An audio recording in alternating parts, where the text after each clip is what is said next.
Welcome to the Red Carpet Report, your backstage pass to all things Celebrity Book Club, book adaptations, and upcoming new releases. I'm Kirsten. And I'm Jackie. And we're your hosts. This week on the episode, we are having a plot twist. We're going to be talking about thrillers and mystery books about writers. But before we get into that, we have the Red Carpet Rundown.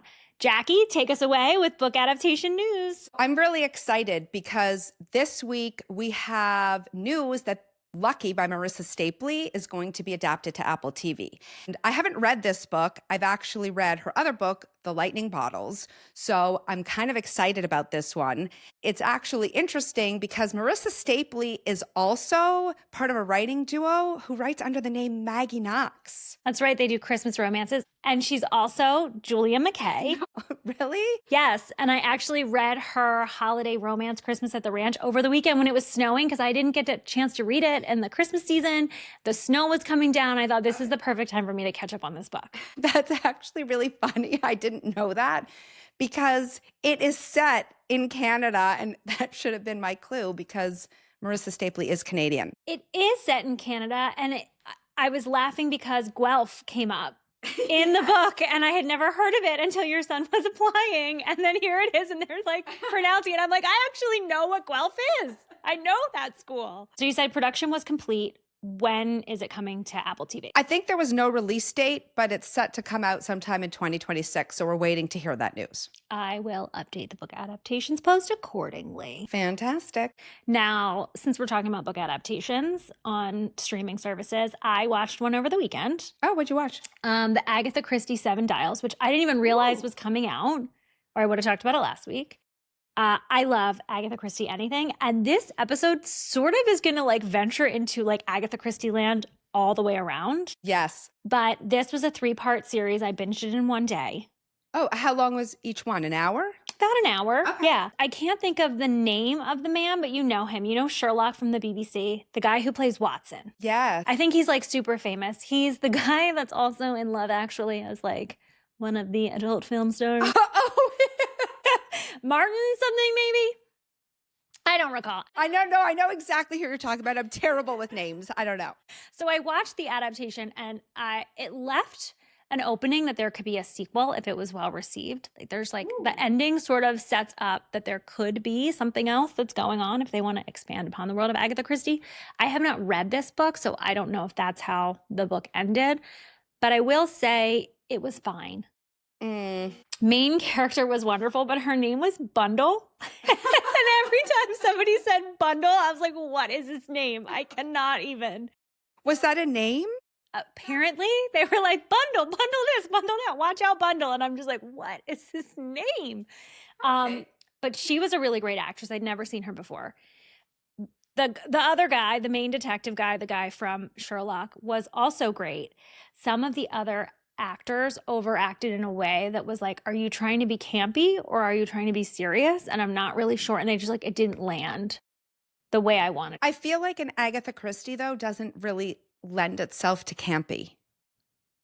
No, it doesn't. And it was interesting to me because it wasn't Miss Marple and it wasn't Poirot. So it was nice to see an Agatha that was adapted that was more along the lines of somebody completely different is doing the investigating. But in general, I would say this was not my favorite adaptation of hers, unfortunately. Oh, that stinks. Are you also this weekend or this week going to be watching the finale to Percy Jackson? We didn't talk about this, but we both really like this Disney TV series adaptation of Rick Riordan's book. It's actually so good that break my heart, okay? If you guys know me, unfortunately, my middle child does not read, okay? I've done everything. Neither does my younger, so. Do you want to hear something really upsetting? He didn't know who Agatha Christie was. That doesn't surprise me. He'll learn eventually. I hope so. Anyway, he doesn't read. He loves these adaptations. They're really, really good. My younger son and I are watching it together, and we've been watching them nonstop. I did not like the first movies that were adapted, but these are so much better. The quality of production is so much better. The diversity of the cast is incredible. Yeah. The girl who plays Annabeth is amazing. Oh my God, she's such a good actress. I love every single one of these people. It is giving Harry Potter in a way where it's like Percy was like, yee-hi, when he first started in like episode 2, you're like, oh, hello, growth spurt. But otherwise, I am really, really liking it. I love the detail actually and the way that they stick to the book, because my daughter is a huge stickler for these things and starts yelling if something's not the same. And she was about to get mad about something, and then she's like, oh, look, they did it. They came through for her.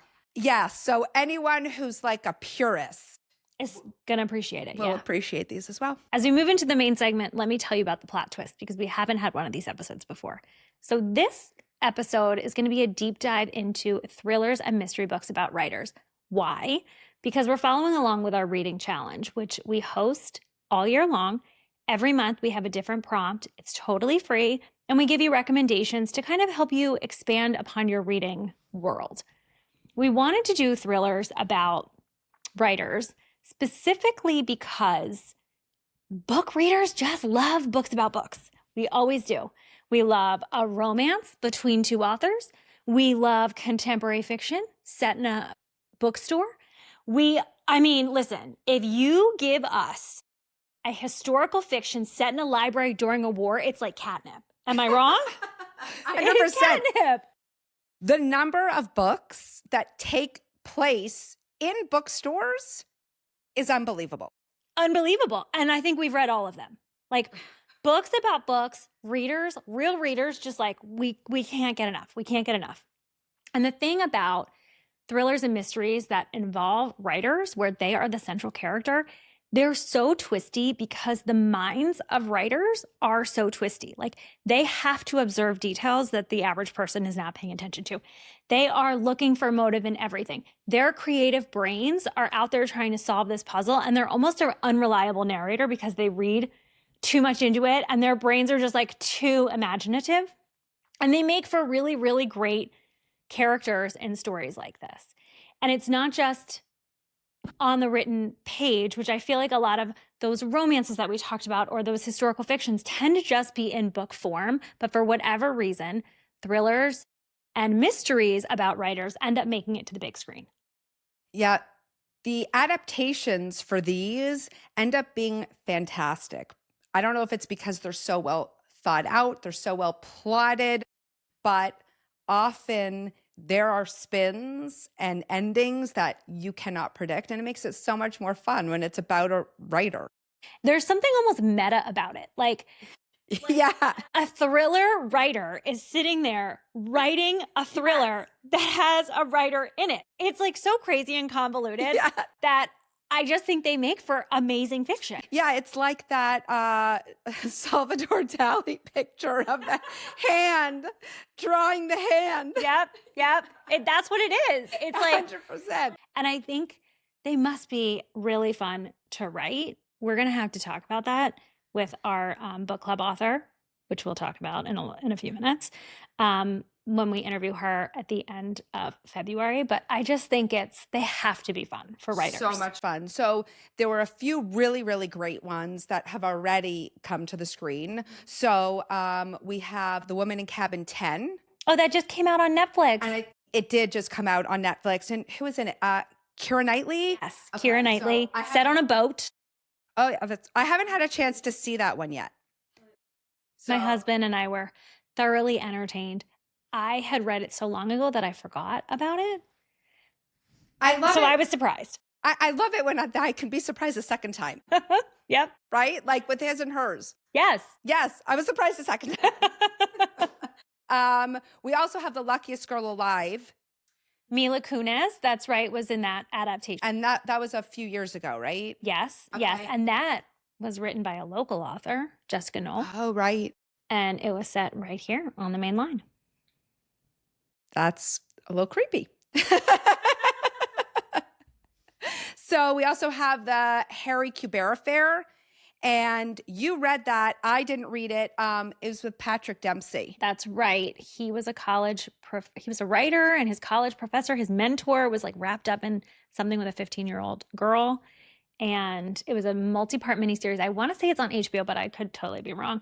But that was another one I watched with my husband. The best thing about these is I feel like while I did force him to watch the Emily Henry book adaptation last weekend, I'm not sure he like loved it, but he is always the one who's like, are we sitting down? Are we watching the next episode? Are we doing this? Like, what's going on? Like he loves these as much as I do. So that was one that was excellent on TV. I think men are more prone to gravitate towards a thriller than a romance in general. Yeah, that's fair. In general. I should talk about like the OG adaptation. Yes, you should. Which is The Shining by Stephen King. And I read The Shining. I've seen, they're both creepy. You read it. Like, I don't know how you read it. I remember watching it in middle school and like, I can still picture parts of it, like red room. I just, ugh.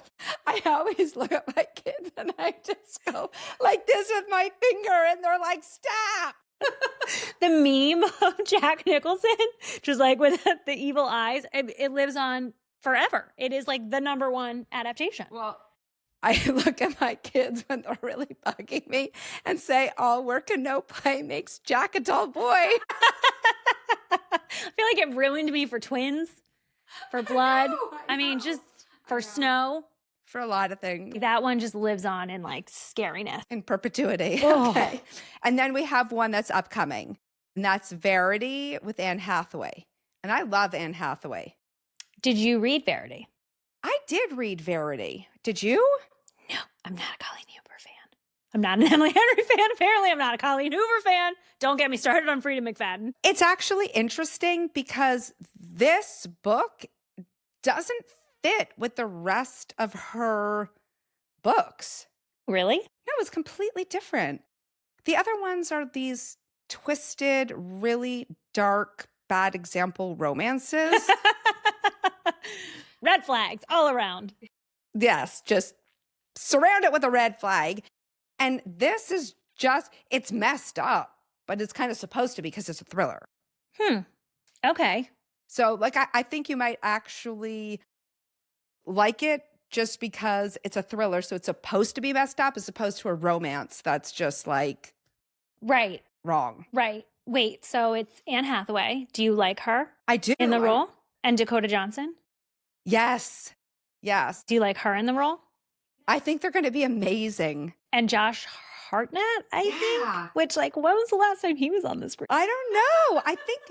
I think that it could be really, really good. It could be. I will definitely see that in a theater with you.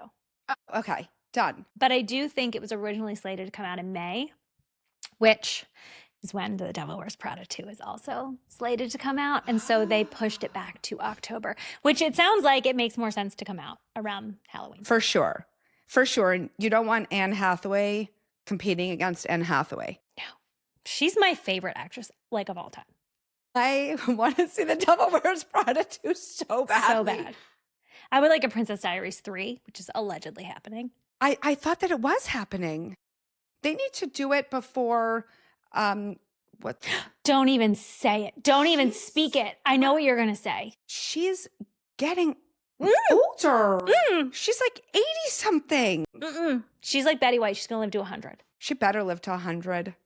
She better, because she's an icon. She is, but think of all the roles that she played. Listen, Poppin'. I grew Sound up of Music? watching those movies over and over and over. I could recite probably the entire Mary Poppins and Sound of Music from beginning to end for you right now. I have 2 children who are currently in the Sound of Music play, so I think I've just about tapped out on the Sound of Music at the moment.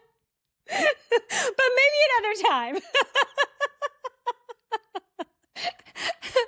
Fair. Okay. So here's our plan. We are, if you want to follow along, if you want to read along with us, we are going to recommend some mysteries and thrillers about writers right now.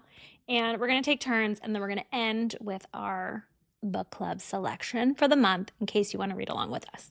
Which is really fun, and it ties into kind of what we've been talking about. So the first book that I want to talk about, and this is one of my favorites, is Famous Last Words. And I love Gillian McAllister.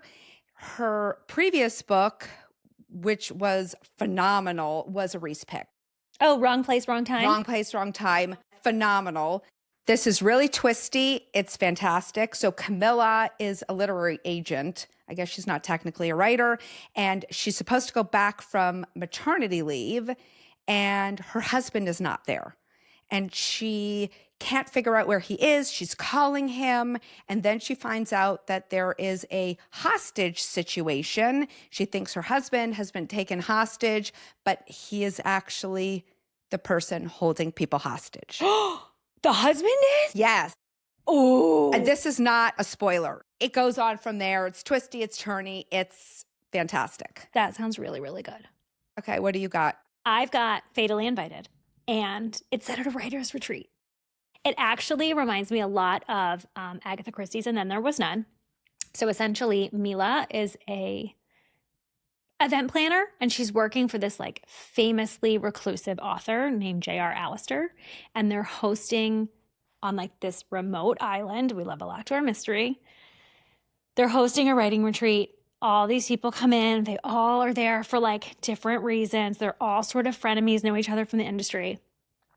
They come in, and obviously somebody dies. And then secrets start unfolding, and then nobody is who they seem to be. And then maybe more people die, and it is and then there were none. And it was so much fun. It was just like, it was a Locked-Door mystery. There was all kinds of different dynamics in it. It was so Agatha Christie that I just had a blast reading it. Total blast. The funny thing is, there is more than one book on this list that is a locked room mystery that takes place at a writer's retreat. That's just on our list of books about thrillers and writers. That's right. That's right. There are. There's 3 of them that I can think of. Apparently, writers maybe don't like writing retreats after all. Is that what we're like reading between the lines here? Think twice before you go on a writer retreat. Seriously. A writer's retreat. Thank you.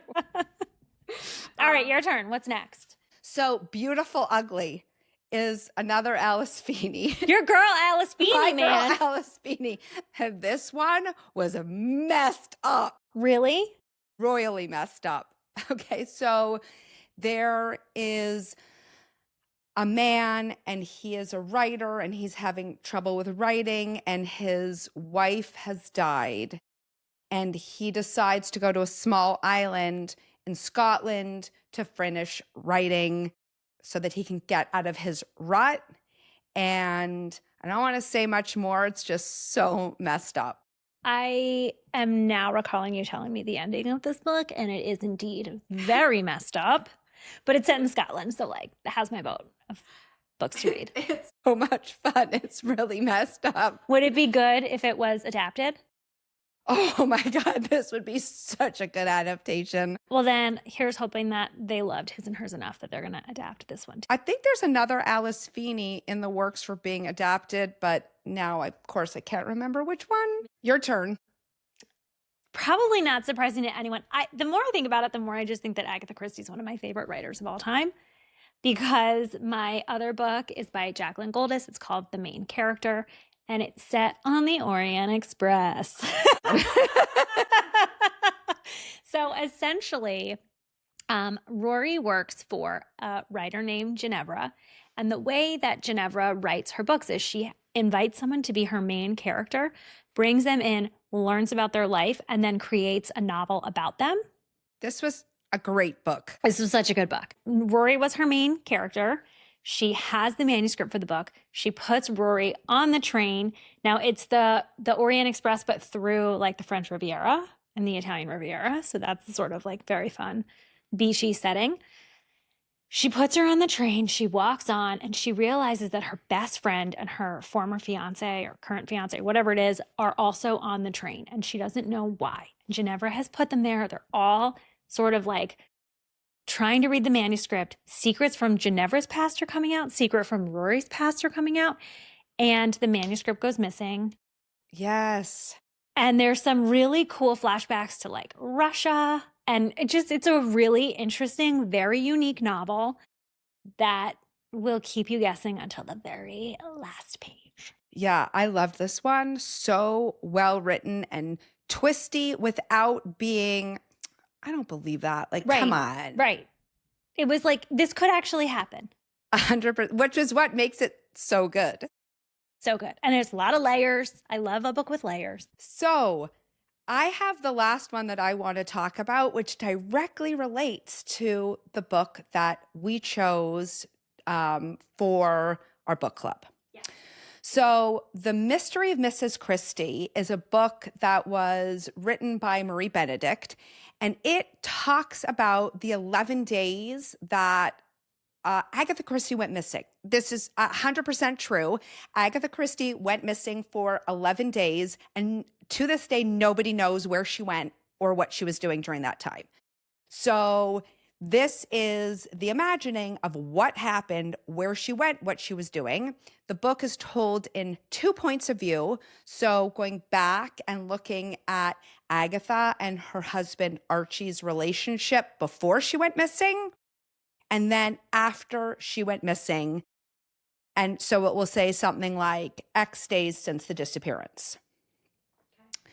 So the book that we chose to do for book club is The Christie Affair by Nina De Gramont. Same time period.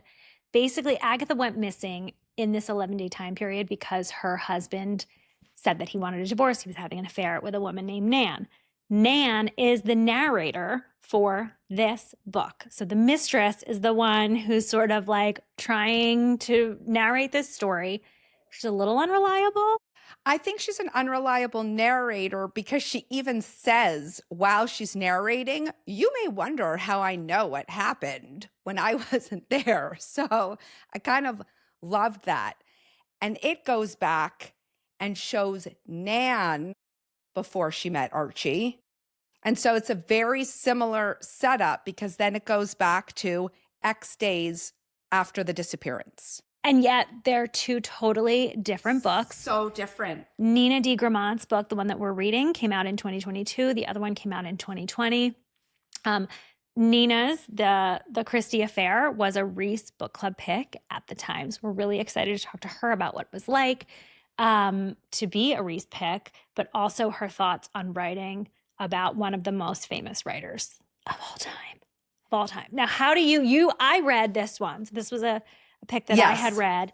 And you're in the middle of reading it now. Yes. So what are your thoughts? I love it. And I love the fact that two different amazing writers can reimagine this 11-day period. And I just love the irony that Agatha Christie, one of the greatest mystery writers of all time, has created a mystery that no one can solve. It's true. It's true. Right? Like this is her greatest mystery of all time. I couldn't figure out where she was. So I love the two different points of view.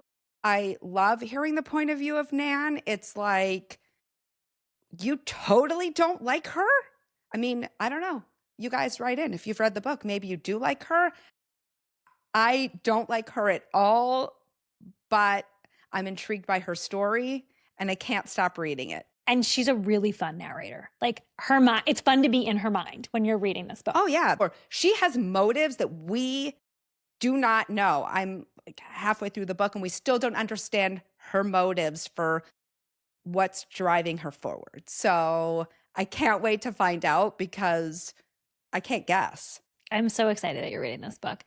If you want to read along with us, you can feel free to join the book club. We will be speaking with Nina De Gramont. The way our book club works is you can come on, you read the book, you come on for 30 minutes beforehand. We will talk with each other. We will ask questions just like any other book club. It's done virtually via Zoom. And then for the second half of the hour, Nina will be joining us and she can answer all of our questions directly. So it is a really fun way to connect with authors. And this book is just so much fun. It's a really good one. I am so excited to talk to her and like. I want to know how she plotted it out. Yes. I want to know how she came up with Nan as the narrator. Yes. What was the research like? There's so many great questions. So many great questions. And I want to know how intimidating it is writing about a mystery of someone who is like Agatha Christie. Mm-hmm. Right? Like, how do you feel tackling this topic? And then, of course, we have to ask the questions about Reese. Like, is she awesome? Did you love being part of the book club? All of that all the fun good stuff. For more information on how to join the book club, you can go onto the website and we'll put everything in the show notes. And now it's time for the bookmark. And Kirsten actually stole my bookmark this week, but not really. I said that she could do the bookmark this week because I felt like it was kind of timely. It is very timely, and I'm very glad that you let me have it because I wasn't expecting to read this book this weekend. Okay.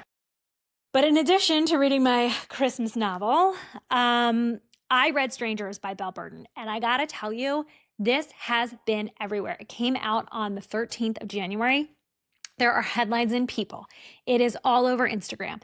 Everyone that I am talking to in real life is asking me about this book. And so I felt like I had to read it. So here's the question. Yes. Tell me about it. And did it live up to the hype? I read it in one sitting. No I should say way! I listened to it in one sitting. Yeah, and I kept telling, it's not very long. It's about 7 hours. And I kept telling everyone to like leave me alone. So essentially, here's the setup. This wealthy heiress who's like the great-granddaughter of like Consuela Vanderbilt or something, okay? Love and heiress. Love and heiress. She is married to this handsome hedge fund guy. They're married 20 years. And the pandemic starts, and they go to Martha's Vineyard, which they call the Vineyard, by the way, apparently. Just the vineyard. Just the Vineyard. Or the Cape is Cape Cod. Just in case, I learned some vernacular. Got it. So they head to the Vineyard, and something happens. She gets a phone call. She finds out some information, and he's like, I'm leaving you. You can have the house. I don't want custody of the kids. We're done. Lovely. And she didn't see it coming. She's like, it was like a light switch, like my loving, caring husband, and then just like flipped it off and was done. And she goes back and she does it in this way that is not vindictive. It's not mean. I would have been pissed as hell. I would have been nasty. Like this would have been the nastiest memoir of all time if this had happened to me. But she talks about her emotions.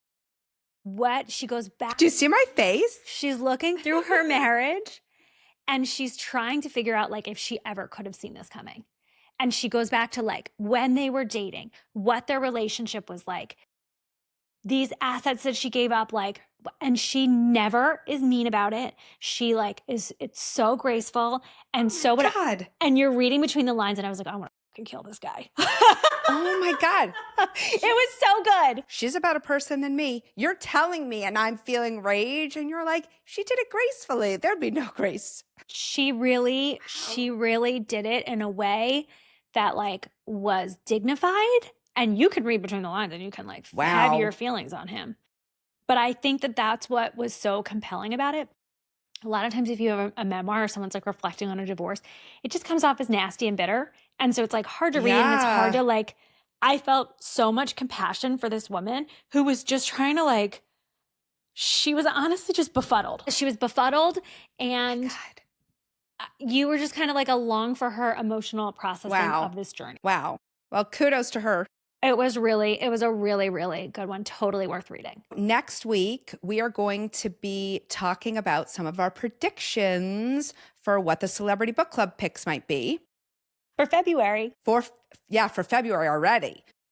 So if you have any guesses, feel free to leave them in the comments. We actually have one of the spoilers. It is up. It's on the website. So if you would like to be spoiled, you can go to the website and have a look, but we're not going to say it on here. Nope. Target was the spoiler of this one, though. I will give that information. They put up a photo they shouldn't have put up. They may have made a mistake. So I don't feel so bad sharing this one because it's out there on the internet. Because if you go on the internet, it's there. Yeah. You try to buy it from Target, you will see it. So please let us know if you have any guesses. We are looking at books that are released probably on February 3rd. So that's if you want to like go on and hone on your skills and look for books that are coming out February 3rd and let us know what you think. And you can be as specific as you want. We'll read out some of your predictions and we will give our predictions for next week.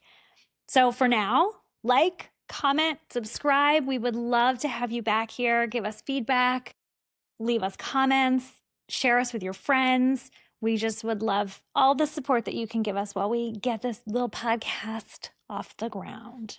Thank you so much, and we look forward to seeing you next week. Happy reading.